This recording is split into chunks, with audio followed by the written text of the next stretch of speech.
Gerald Weinberg said, "All problems are people problems." What do you make of that statement?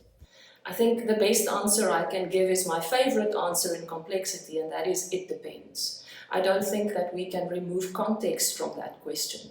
The reality is that both the people as well as the problems are entangled in many different ways that we can't fully understand. And so I think I will counter with another quote by Deming, who said that 85% of the reasons for failure are deficiencies in the systems and processes rather than the employee. And then he continues and says that the role of management, therefore, is to change the process rather than badgering individuals to do better. And I really like that because it brings together the idea of people and the context, so the systems and the processes they are embedded in and how they are co-creating problems rather than just saying it's all about the people. What human factors does one need to consider in agile transformations? In terms of the human factors that I think we need to consider for agile transformations and digital transformations, whatever the name is you prefer, I think there are many that we need to consider, but I'll highlight a few, and I'm sure when we have our webinar we will discuss more. First is I think we need to understand that we need to contain the anxiety that many people experience when we force too much change on them. It's interesting, it's a bit paradoxical how we relate to change. You know, sometimes we seek out novelty and change, and other times if it's forced on us, it creates a lot of anxiety, and I think sometimes we forget about that. One of my favorite frameworks nowadays to help me think through the human aspects of change is by Aaron Antonovsky. He created a framework called individual sense of coherence.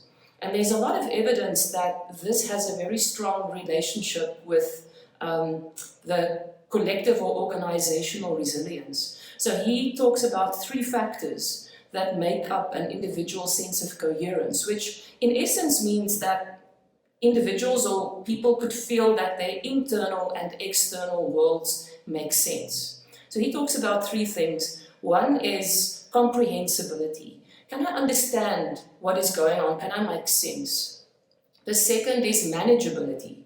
Do I feel I've got the internal and external resources and skills to be able to cope with what is happening? And then the third one is meaningfulness. Does it feel meaningful? Am I motivated to want to engage? Can I find meaning in what I'm doing? And I think what happens very often is if we force too much change on people, we compromise their sense of coherence. What is the role of decision makers in the context of an agile transformation? And so from an organizational perspective and thinking about change in agile transformations, I think the role of an organization and the decision makers is to create environments and to create conditions where people's sense of coherence can be maintained. And so one of the things that I've noticed in many of the companies I work with is that we don't consider from an upstream perspective the impact of our decisions and the amount of change we put into the system downstream. Very often, you know, an executive would say, but I'm only driving one project.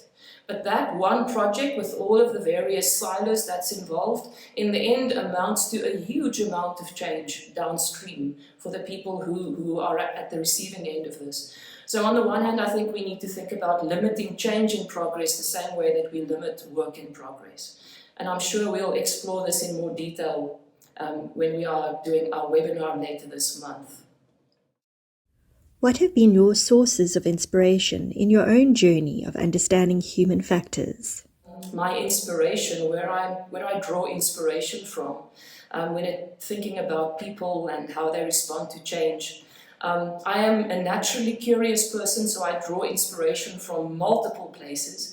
But I think in general, my main source of inspiration is the various theorists and the thinkers who work in the field of complexity. So I tend to see everything through the lens of complexity.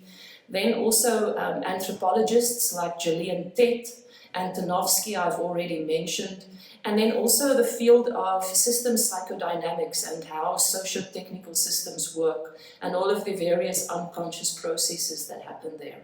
And finally, my latest area of interest, shall we say, comes from biologists and how they are starting to look at flow, and then also from the world of sports coaching. So as you can see, I'm drawing from multiple places, and I look forward to seeing you at our webinar.